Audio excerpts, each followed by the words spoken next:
আমরা অবস্থান করবো ইনশাআল্লাহ। সুতরাং আশা করি আমার এই বক্তব্য জিজ্ঞেস করবেন না যে কখন শুরু হবে। শুরু হয়েছে, শেষ হবে না। আমাদের বিভিন্ন কর্মসূচি আসবে।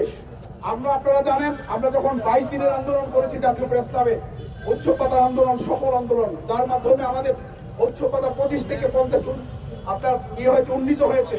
আমাদের কর্মসূচিতে বেরিয়ে ছিল, আমরা এক দিন একটা প্রকল্প কর্মসূচি দিয়েছি। আমরা শহীদ মিনারে, এটা আমাদের সেন্টার, কিন্তু কর্মসূচি আমাদের বৈচিত্র্যপূর্ণ হবে। আপনারা একটু অপেক্ষা করেন, আমরা নেতৃবৃন্দের সাথে আলোচনা করে ইতিমধ্যে আমরা একটি কর্মসূচি দিয়েছি, যেটি মঙ্গলবার থেকে কার্যকর হওয়ার কথা ছিল।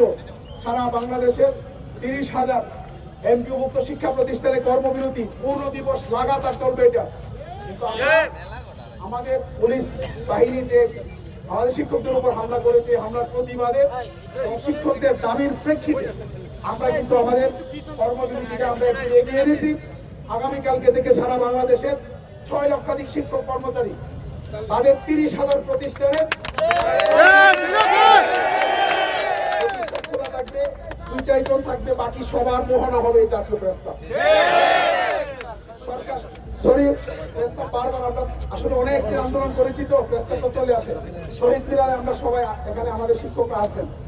আমরা এখানে আসার এটাও একটা অন্যতম উদ্দেশ্য ছিল যে আমাদের ব্যাপক সংখ্যক শিক্ষক যদি আসে, আজকে যে শিক্ষক আসছে এখানে শহীদ মিনার অর্থ মনে করে শহীদ মিনার অর্থ আজকে।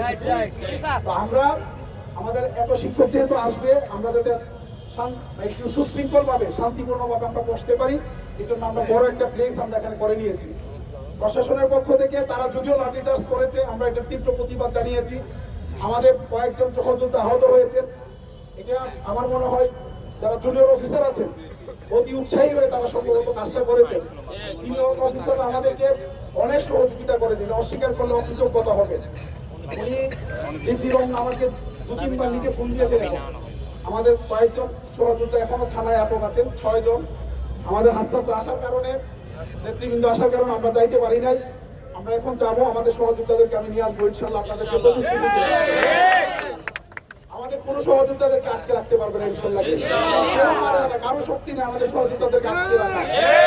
ন্যায্য অধিকার নিয়ে এখানে এসেছি, আমাদের অধিকার আমাদেরকে দিতে হবে। অধিকার ফিরিয়ে দেন, আমাদের অধিকার বুঝিয়ে দেন। 1 মিনিটের মধ্যে ঘোষণা দিয়ে এখান থেকে আমরা চলে যাই। আপনারা সবাই সোশ্যাল মিডিয়ায় আমাদের আগামীকালের যে কর্মসূচি আছে, কর্মবিরতি এবং এখানে অবস্থান করা, এরপরে কালকে যদি আমরা রাতে বসবো, আগামীকালকে আমাদের কর্মসূচি সারাদিন আমরা কিভাবে ডিজাইন করবো, আমরা আপনাদেরকে, আমরা যেহেতু এখানে থাকবো, আমরা সকালে ঘোষণা করে ওইভাবে আমরা সারাদিন কাটাবো। এখন আপনারা সোশ্যাল মিডিয়ায় এই বিষয়গুলো প্রচার করবেন। পাশাপাশি আপনারা আপনাদের এলাকার যারা প্রতিষ্ঠান প্রধান আছে, আপনার সহকর্মী আছে, সবাইকে আমাদের মেসেজটা জানাবেন যে আমাদের কর্মবিরতি কালকে থেকে শ্রেণী কার্যক্রম চলবে না। শ্রেণী কার্যক্রম আমরা কোনো রকম অংশগ্রহণ করবো না। বলি, শিক্ষা প্রতিষ্ঠান তালা দেওয়ার অধিকার আমাদের নাই, সরকারি প্রতিষ্ঠান, তাহলে আমরা দিতে পারি না। আপনারা আবেগ অনেক কথা বলেন, তো আমাদেরকে অনেক দিক হ্যান্ডেল করতে হয়, অনেক দিক যা আপনারা কল্পনা করতে পারবেন না। আমি এখানে আইসা আন্দোলন করে যদি সফল হইতে পারি তাহলে সফলতা, কিন্তু আন্দোলন যদি বিশৃঙ্খল হয় আমরা এখান থেকে চলে যাই, এটা সফলতা না। আন্দোলনকে সফল করতে আমাদের কত দিকে যে কথা বলতে হয় আপনারা কল্পনা করতে পারবেন না। এই জন্য আমরা তালা দিতে পারবো না। আমরা যেটা পারবো, আমরা আমাদের যে দায়িত্ব আমরা পালন করবো না। আমাদের শিক্ষকদের উপর আক্রমণ হয়েছে, আমাদেরকে 2 মাস মন্ত্রণালয় ঘুরিয়েছে, আমাদেরকে 500 টাকা ভিক্ষা দিয়ে আমাদেরকে রক্তে আগুন লাগিয়ে দিয়েছে। সুতরাং আমরা আমাদের কাজে যোগদান করবো না, আমরা কর্মবিরতি থাকবে, প্রতিষ্ঠান খোলা থাকবে, 2-4 জন থাকবে, বাকিরা কেউ শ্রেণী কার্যক্রমে অংশগ্রহণ করবে। এই জন্য তালা বলার দরকার নাই, তালা দেওয়ার অধিকার আসলে আমাদের নাই, এটা রাষ্ট্রের বিষয়।